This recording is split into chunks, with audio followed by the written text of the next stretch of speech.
Okay, so for the first one, general background and role in your discourse community. So for the local action research partner of the Yeah. New Bedford Police, is that still active? Yeah. So Okay. yeah. What Yeah. is your role for that? Yeah. So I've been the local action research partner to the New Bedford Police Department for their Shannon anti-gang initiative. I've been doing that role since 2006, so almost going on 20 years. And what that means is within that role, I am funded by the state of Massachusetts. So I receive a contract from the state of Massachusetts to provide technical assistance and training and program evaluation work to the New Bedford Police Department in their efforts to develop and support their violence prevention and anti-gang work. Perfect. And then what are your primary responsibilities? So what does it mean to provide assistance? What does that assistance look like? Sure.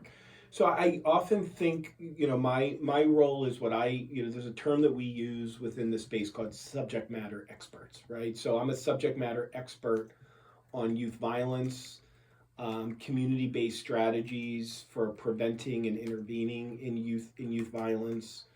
So what my job is, I help to translate the research and the evidence into community-based strategies. So the analogy that I often use is if all those books behind you matter, how do the ideas that we talk about in the classroom, how do they translate into real communities and real problems?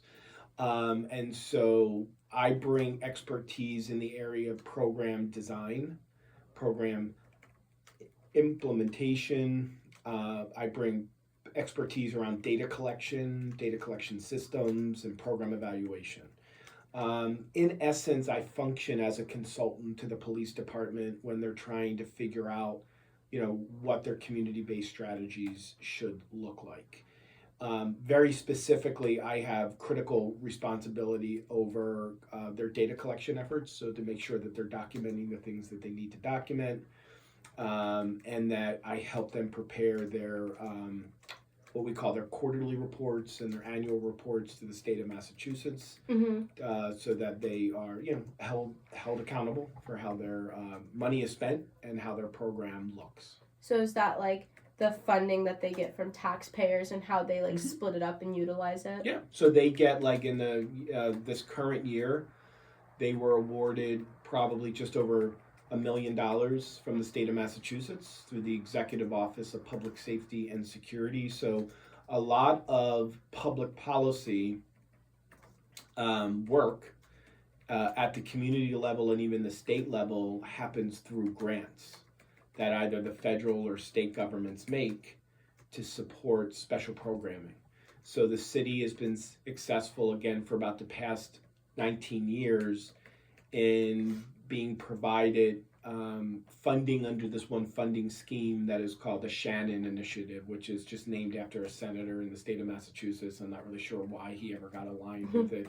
So, but it's just called the Shannon funding for Senator Charles Shannon, and so the grant funding was kind of in his memory, and their funding has varied wildly over the years. I think their lowest amount of money they ever received was maybe $350,000, and maybe the most amount of money they ever received was $1.6 million, and it's varied pretty dramatically. Scale. So then what they do is they take that money from the state, and it supports their local programming efforts to work with at-risk kids and to do gang prevention and gang intervention work. For how did you get involved? Did they reach out to you? Was it a job interview? Great question. No. So that's a really, really, really good question. So I worked at Northeastern University before here. And at the time, God, how did that happen? I think there was just what we call a competitive solicitation, so a competitive grant that was put out by the state of Massachusetts, looking for researchers to partner with local communities on these collaborations. And like many of us do, I happened to see an open solicitation or an open grant application. I keep an eye out for these things. So it's one of those things that we watch. And so at the time when I had first applied, I really had applied to the state of Massachusetts. That's actually who gives me my contract, even though I work with the city of New Bedford. So I wrote a proposal, and they funded it.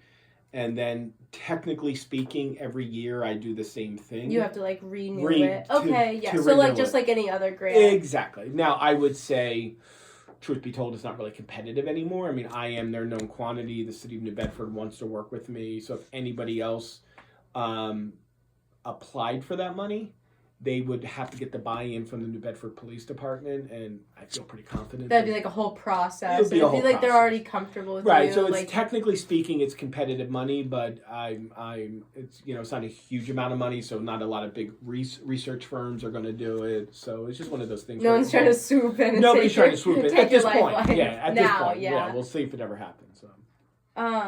And then you mentioned that you helped them write up their like annual and quarterly reports. Yeah. How does writing and communication like play a role? Like, what does that look like? You helping them? It plays a huge role, right? And that's where we have to remember that, in a lot of ways in life, we're storytellers. Right, I don't care what job that we're in, whether you're a police officer writing a report, I'm a professor writing a journal article, or I'm helping somebody write an annual report, or you're a CEO, making a pitch to your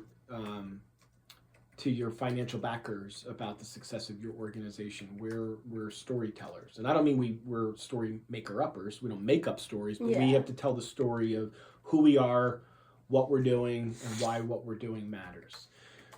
So I often think of and so we have to be able to tell stories in what I think of always as the 3 pillars of storytelling. We have to be able to write. We have to be able to use our words to tell stories in writing. We have to be able to articulate stories in presentations, so to tell people one-on-one or within group-based settings, and we have to have fluency over data to be able to tell stories with your data. And so writing is critically important, right? We have to be able to convey ideas to stakeholders across the spectrum. Like, my audience is not just legislators within the state of Massachusetts. When I write for them, or when I'm doing presentations to community groups, whether it's, again, PowerPoint presentations around program models, but I'm dealing at times with community members who, for lack of a better way to put it, are not always the most sophisticated, high educated people. Like, they're community members. They're not legislators. They're not researchers. And they are as worthy of learning and knowledge and understanding as legislators are, right? So we have to be able, part of good storytelling is to know who our audience is, right? Just like if I'm in the classroom teaching an intro to policing class, I have to recognize that you're freshman or sophomore college students and not 20-year police chiefs. So believe it or not, I often talk about the same exact ideas, but I'm going to navigate those conversations differently because I have to be able to anticipate who my audience is. Like their response, like what's gonna... And what background they bring to the table, how they're going to react to the idea. So I might temper things a little bit, depending upon, but still storytelling. So I think as... in this notion of sort of public discourse, the discourse is important, right? We have to be able to communicate ideas. And again, I think writing, presentations, and data become essential to our storytelling exercises. Essential, there we go. Like, typed it double and then I deleted it. Okay, let me find a few more really important ones. Pick out the questions I want the most. Okay, this is a good one. An example of a public text, whether that's like the journal or the annual report, what was the process of like writing that up, or like whatever, it can be like anyone you pick. Yeah, I mean, so one of the things that I will do as what we call a deliverable, right? A deliverable is a product that we have to produce to meet, let's say, contract requirements. So one of the deliverables that I have to do every year is an annual report that essentially summarizes and tells the story of what happened for the Shannon initiative in New Bedford for each given calendar year. So I have a research assistant that works with me, and one of the first things that we do is, again, we're responsible for compiling data, right? So we get data and we clean data, and when we say we clean data as researchers, we just validate our data. Like sift through Yeah, it. sift through it, make sure there's no missing data, make sure that the data jives, right? If that, data should be consistent. So if there's any outliers of data, we investigate it and figure out what's going on with the data. But then one of the big things that we do, now we've done this for so many years that we have a pretty good process, is we have to figure out what our questions are and how to leverage that data or how to use data to help us answer our questions. And believe it or not, that's not always, figuring out what your questions are is not always as straightforward. So if I'm trying to communicate to a diverse set of stakeholders, and by diverse I don't necessarily mean just like diverse. I mean just just literally just anybody. Yeah, just different. Whole different. Police chief versus a mayor versus a community person versus a beat officer or a community person. We have to try to say, if this program works, what will the data show? Excuse me. So we have to figure out how to use that data to back into what questions that we have. Now I have a long history with the data. I developed all the data collection systems, so I'm pretty experienced in that space. So I know how to use data. So the bottom line is we always start with the data.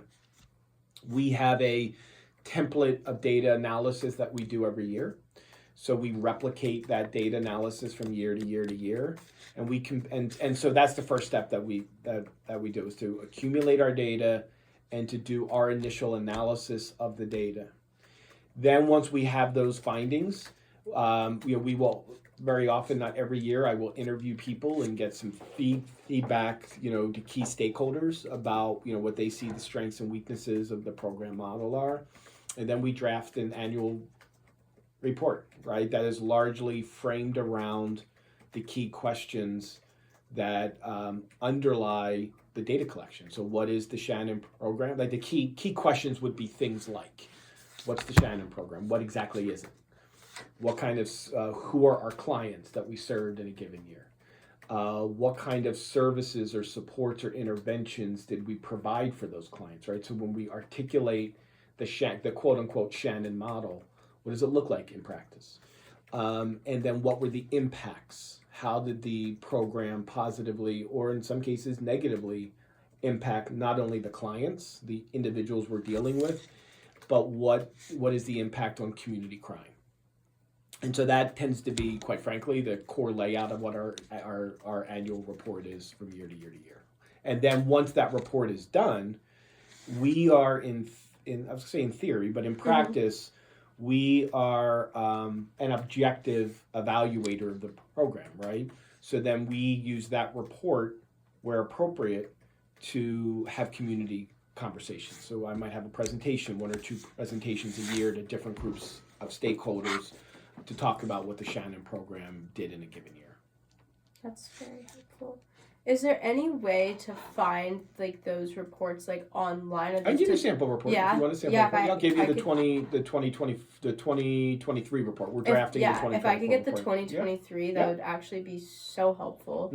I'll send it to you. And then something that this was just the opioid, I just read a little blurb about it on your Roger section, the opioid epidemic and public health initiatives, how you're approaching it, because obviously drug overdoses, opioids, all of it, it's just been so present. How have you approached that? Because, obviously they can only put so much on a blurb about somebody. Yeah, I mean, so to me, what we just talked about, sort of the Shannon program, is a model, right? A model of how when we have a community problem that has a crime nexus to it. So insert community problem, right? Is it gang violence? Is it an overdose crisis? Is it human trafficking, right? Whatever the crime problem is. For the better part of the first half of my career was heavily driven. It still is a bit, but not as much as it was around gangs and youth violence, right? Yeah. That was In recent years, my career and my research interests have evolved to focus heavily on the opioid crisis, but the same business processes are the same. Because what is my responsibility and our responsibility collectively? How you looking? I just finished. Okay, I'll get grading done by tomorrow. Okay. Sounds good. Thank All right, stay in touch. Okay. you. Will do. All right, see you, Dixon. Have a good break. Is my responsibility is how do we create good public policy to deal with complex social problems? And so, in that same vein that I had police departments approach me and say, hey, can you work with us in collaboration for this gang project? They approached me because I had been a known quantity. And when I started doing work in this space, probably 2009, between 2009 and 2012, I kind of slowly got involved in the overdose space. Mm-hmm. It was because I had a history of working with police departments doing community-based work. So as police departments in Massachusetts were starting to really seriously focus on the overdose crisis in 2012, 2013, 2014, a group of police chiefs in Plymouth County, Massachusetts approached myself and somebody I collaborate with from Stonehill College in Massachusetts, Pam Kelly. We tend to collaborate a lot. And they said, hey, listen, we have this big problem and we want to do something about it. Can you be a researcher that works with us to help us develop our strategies? And in that same vein where I said, I'm a subject matter expert on what does the evidence show? What does the research show? If we want to do something about this problem that is effective at positively impacting it, what should our strategy look like? What should our data collection efforts look like? And how do we measure the impact? And so that same background that I have applied to gangs and youth violence issues, we use that same framework. The same model. Yeah, which is just good policy work, right?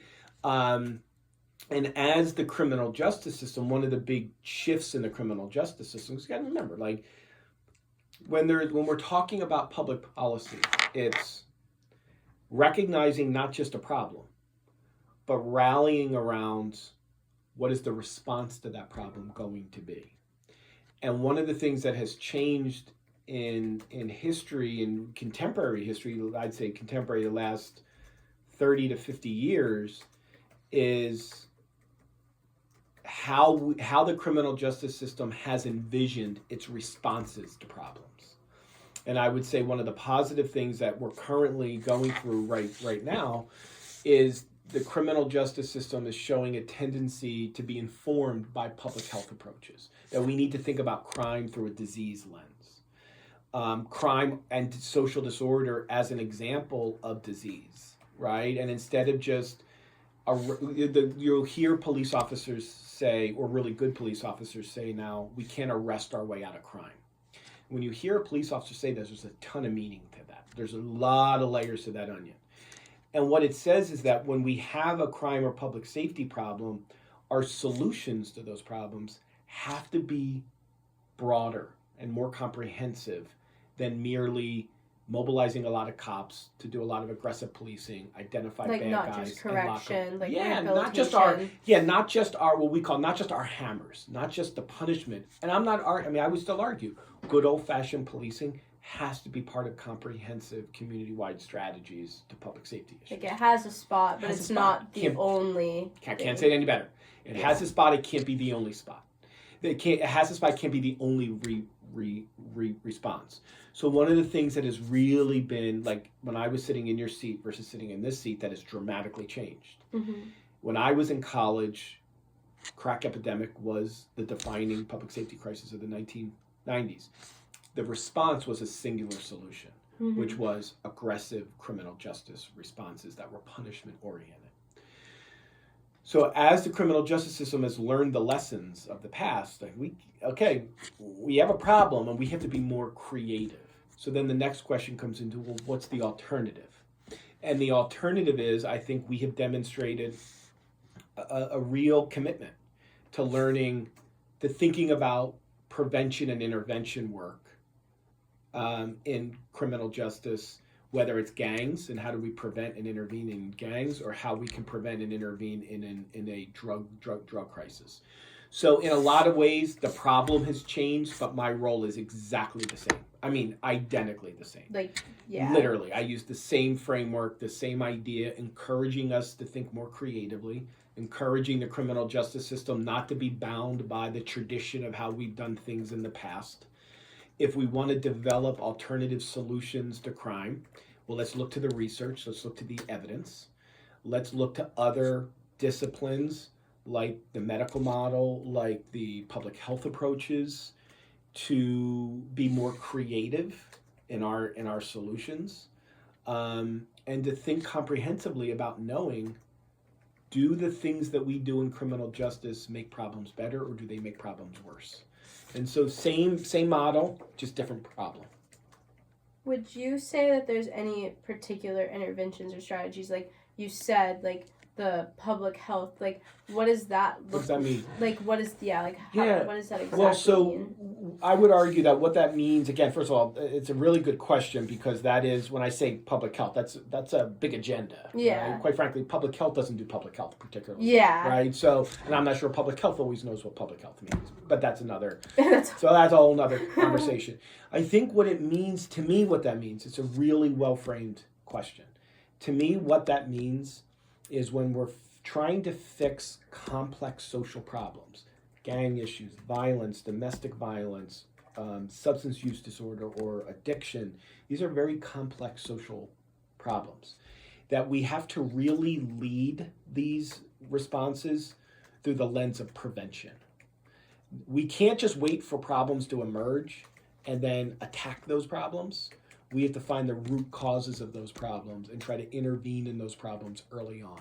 So instead of waiting for the person with chronic addiction issues to enter into prostitution and theft and ultimately serious assault of crime, let's address those addiction issues, try to really address the causes of that addiction and the mental health issues and the sexual victimization issues. Because they're probably not going to go do those things if those are they're the not causes. Tweaked off literal crack. Literally. Those are the things that are driving the addiction. Yeah. That are driving the predatory behavior on the street. So let's try to intervene before they get to that level. But even, so here's a classic example of what we do in the criminal justice system. The criminal justice system classically addresses with surface level problems. If somebody's out there breaking into cars and stealing cars, but really their motivation is they have addiction issues, they're stealing stuff to get money. They're stealing the money to go get their next fix. They're not not breaking into a car to break a car. Well, what we typically do is we identify that, and we're really good at this. We identify that person, we arrest that person, we sentence that person, we send that person to jail. Now, I'm not going to debate the merits, should somebody be punished or not for doing bad things. That's a complex issue. But really, even when we send them to jail, we're not dealing with their addiction issues. Mm-hmm. So when they get out of jail, all those same mental health issues, the behavioral health issues, they're all still there. We haven't done anything to address it. Mm-hmm. So when they go back out on the street, and actually when we do re-entry, we send them back out onto the street, and all of those, what we call risk factors that drive their addiction, are all amplified. Because now they're out on the street, they don't have a home, they don't have a job. It's just 10 times worse. Their anxiety and their depression and their schizophrenia is all amplified. And we send them out on the street with no support. And then we're shocked when they go steal another car. Or they go victimize somebody because they're in schizophrenic paranoia, and we haven't sent them out onto the street under the care of a psychiatrist where they can get psychotropic medication, and making sure that the drivers that are heavily pushing them toward crime are addressed. So that's where I think this public health medical model says, and sometimes, and this is where the public health community I don't think always appreciates criminal justice. Sometimes we need to punish people, and that's not always wrong. But even when we punish people, we should still be working to address the root causes of their problem. So even when we do put them in jail, we do put them in prison, are we dealing with their addiction issues? And if we're not, then we're just simply dealing with the most superficial parts of the problem, and we can't then be shocked when we fail. And we fail more times than we don't. Why do we fail in the criminal justice system more times than we don't? Because we're still not particularly good at doing this early intervention work. And so I think this opioid crisis in my professional lifetime has been, I would argue, the most consequential problem that we've hit, that I think the criminal justice system, it has really done a good job at saying we need to rethink our approaches. Like, as you got to remember, so it's hard to explain. In 2012, there was like a 300 or 400% increase in fatal overdoses in the state of Massachusetts. Right? It's just like a crazy number. Crazy, like hundreds of people a year. Right? Hundreds of people. Triple the rate of people that were dying in car accidents. Dramatically higher than the number of people killed in homicides. Like three or four times as great. Well, traditionally in 1993, if that crisis hit, what we would have done is hired more cops, done more surveillance, gone after drug dealers, gone after the street level corner pushers. We would have done the supply. But that's not the problem. Because there's always going to be people with addiction, right? You can take 5 drug dealers off the street, but if they're bringing fentanyl into the street that is essentially free, it's $5 or $10 a hit. The effects of it are 50 times greater than heroin. It's such a powerful high. It's so cheap, and they are addicted to it, right? They'll just find the next person. Right. I mean, one of the things about heroin or an opioid that's even different than other kinds of drugs is people are physiologically addicted. Like when people go through withdrawals from an opioid, it is a physical. The body is physically dependent on it. The cravings. Thank God I'm not I don't have drug addiction issues, right? But people tell you the cravings. Your body is literally on fire until you get that drug. Mm-hmm. So imagine, like, literally almost, and maybe the metaphor is a little overdone, but I don't really think it is. I don't know. I've seen people imagine your body's go through like if your body's on fire and somebody says you can take this pill and you're not going to feel great, you're just not going to feel like you're on fire. Like there's what people say is there's three parts of the cycle of addiction, and there's three stages of addiction. You first start using drugs to get high, to feel good. Then you switch to use drugs to feel normal. You're not getting the high anymore. You're just leveling out. Third stage of addiction is you're using drugs not to be sick, not to be sick. So you're trying to hold off the withdrawals. Judy just called me. Just what she's calling you. Hold on a second. Thank you. And so you're in that extreme level of addiction, substance use. No, I'm good. Okay. And I got to get that email sent out. I'm going to have to go in a minute because we have class. Yeah. I'm going to get that. Maybe you could send an email out for me. I'll craft it really, really quick about the open house, about the info session. So trying to just threaten somebody into not using drugs again or stealing stuff when, again, they're on fire and we think they're in a rational place to say, oh, I shouldn't steal a car. I never thought of that. You know what I mean? It's just not. Now, it doesn't mean that we don't address those things that are driving that. But at the end of the day, we've got to do something more than just that. And I would say that's where we're at this crossroads in the criminal justice system where I think this mentality has become, instead of, like, I would say 20 years ago, it was people from outside criminal justice waving their fingers at us saying, you guys need to do better and you need to think more creatively in this very lecture-based approach. There's been a culture shift in criminal justice, policing. You're hearing sheriffs and jails and prisons all recognizing a need, where I think it is a culture change where there's an acceptance that we have to do better and we can do better. And these are the kind of approaches that we can do. It's still really hard. Like, it's by no means is it even close to perfect. But I think one of the things that has changed is that culture has changed within our field, where we look at each other and we go, oh yeah, this is what we ought to be doing. Not just listening to the person outside of our field. Yelling at you. Exactly. It's like an understanding now. The culture has shifted where we understand it now. Will it stay like that forever? I don't know. But what I will tell you, it has deeper roots today than it ever has. So I'm cautiously optimistic that this is part of a longer term trend toward institutionalizing this concept of, for lack of a better phrase, public health approaches to crime. That's honestly perfect. Like, that's just like reminds me of like the new science, like thinking versus like just like the correctional. Yeah. I had to do a debate All right, listen, about we're that. gonna have to go because I gotta send out this email. But if you need to follow up on this, we can do no. something over Zoom or something. If I could just get the I'll send it to you. I'll send it to you after class. Yeah, that's literally all I need. All right. And that's all right. Awesome. I'll see you in.